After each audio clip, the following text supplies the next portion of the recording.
ನಮಸ್ತೆ ಮಾಸ್ಟರ್ಸ್. ನನ್ನ ಹೆಸರು ಮಾರುತಿರಾಮ್ ಅಂತ. ನಾನು ದಾವಣಗೆರೆಯಿಂದ ಮಾತಾಡ್ತಾಯಿದ್ದೀನಿ. ನಾನು ಕಳೆದ 9 ವರ್ಷದಿಂದ ಇದರಲ್ಲಿದ್ದೀನಿ.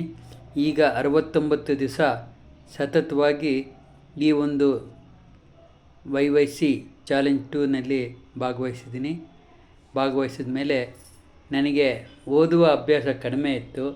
ಈಗ ಇದಕ್ಕೆ ಸೇರಿದ ಮೇಲೆ ಓದೋ ಅಭ್ಯಾಸ ಚೆನ್ನಾಗಾಯಿತು. ಪ್ರತಿದಿನ ಓದೋವಂಥ ಒಂದು ವಾಟಿಕೆ ಮಾಡ್ಕೊಂಡೆ, ಅಭ್ಯಾಸ ಮಾಡಿಕೊಂಡೆ. ಅದೊಂದು ನನಗೆ ಆಗಿರ್ತಕ್ಕಂಥ ಒಂದು ಬದಲಾವಣೆ. ಮತ್ತು ನಾನು ಎಷ್ಟೋ ದಿನ ಅನ್ಕೊತಾ ಇದ್ದೆ ಈ ಯೋಗಾಸನಗಳಿಗೋಗಿ ಪಾಠ ಹೇಳ್ಕೊಡ್ಬೇಕು ಅಂತ. ಆದರೆ ನನಗೆ ಈ ಅವಕಾಶ ಸಿಕ್ಕಿರಲಿಲ್ಲ.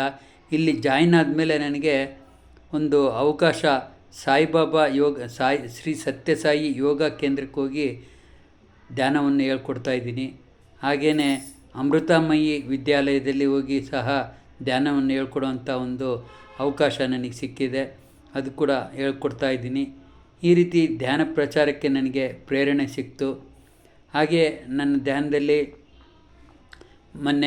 ಕಳೆದ ಶುಕ್ರವಾರ ನಾನು ಧ್ಯಾನ ಕೂತ್ಕೊಂಡಾಗ ಎಡೆಯೂರು ಸಿದ್ಧಲಿಂಗೇಶ್ವರ ಸ್ವಾಮಿಗಳು ಕಂಡು, ನೀನು ಇನ್ನೂ ಸಾಧನೆ ಮಾಡು, ನಿನಗಿನ್ನೂ ನಾನು ಸಹಾಯ ಮಾಡ್ತೀನಿ, ದಾರಿ ತೋರಿಸ್ತೀನಿ ಹಾಗೆ ಅಂತ ಹೇಳಿದರು. ಸೊ ಇನ್ನೂ ಹೆಚ್ಚು ಸಮಯ ನಾನು ಧ್ಯಾನವನ್ನು ಮಾಡ್ತಾ ಬಂದಿದ್ದೀನಿ.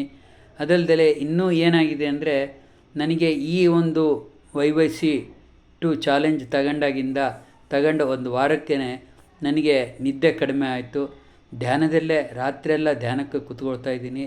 ಹಾಗೆಯೇ ಸತತವಾಗಿ ಈಗ 2 ತಿಂಗಳಿಂದ ಪೂರ್ತಿ ರಾತ್ರಿಯೆಲ್ಲ ನಾನು ಧ್ಯಾನ ಸ್ಥಿತಿಯಲ್ಲೇ ಕೂತ್ಕೊಳ್ತಾ ಇದ್ದೀನಿ. ಇದು ನನ್ನಲ್ಲಿ ಆಗಿರ್ತಕ್ಕಂಥ ಬದಲಾವಣೆ. ಸೊ ಇದಕ್ಕೆ ಕಾರಣಕರ್ತರಾದಂಥ ನಮ್ಮ ಗುರುಜಿ ಪತ್ರಿಜಿ ಗುರುಗಳು ಹಾಗೂ ನಮ್ಮ ಅಯ್ಯಪ್ಪ ಪಿಂಡಿ ಸರ್ ಅವ್ರಿಗೂ ಆತ್ಮಪೂರ್ವಕವಾದ ಕೃತಜ್ಞತೆಗಳನ್ನು ಹೇಳಲಿಕ್ಕೆ ಇಷ್ಟಪಡ್ತೀನಿ ಮಾಸ್ಟರ್ಸ್. ಹಾಗೆ ನಮ್ಮ ಗುಂಪಿನ ಲೀಡರ್ ಆದಂಥ ಚಿತ್ರ ಅವರು ಭಾಳ ಸ್ಫೂರ್ತಿದಾಯಕವಾಗಿ ನಮ್ಮೆಲ್ಲರಿಗೂ ಪ್ರೋತ್ಸಾಹ ಕೊಡ್ತಾಯಿದ್ರು. ಪ್ರತಿದಿನ ಒಂದೊಂದು ಅಪ್ರಿಸಿಯೇಷನ್ ಮಾಡ್ತಾಯಿದ್ರು ಎಲ್ಲರನ್ನೂ. ಆ ಒಂದು ಅಪ್ರಿಸಿಯೇಷನಿಂದನೇ ನಮಗೆ ಇನ್ನೂ ಡೆಡಿಕೇಟಾಗಿ ಕೆಲಸ ಮಾಡಲಿಕ್ಕೆ ಅನುಕೂಲ ಆಯಿತು ಅಂತಲೂ ಹೇಳೋದಕ್ಕೆ ಇಷ್ಟಪಡ್ತೀನಿ. ಸೊ ನಮ್ಮ ಈ ಒಂದು ಸಾಧನೆಗೆ ಎಲ್ಲರಿಗೂ, ಪತ್ರಿಜಿ ಗುರುಗಳಿಗೂ, ಅಯ್ಯಪ್ಪ ಪಿಂಡಿ ಸರ್ಗೂ ಹಾಗೂ ನಮ್ಮ ಗ್ರೂಪ್ ಲೀಡರ್ ಚಿತ್ರ ಅವ್ರಿಗೂ ಆತ್ಮಪೂರ್ವಕವಾದ ಧನ್ಯವಾದಗಳನ್ನು ಹೇಳಲಿಕ್ಕೆ ಇಷ್ಟಪಡ್ತೀನಿ. Thank you very much master.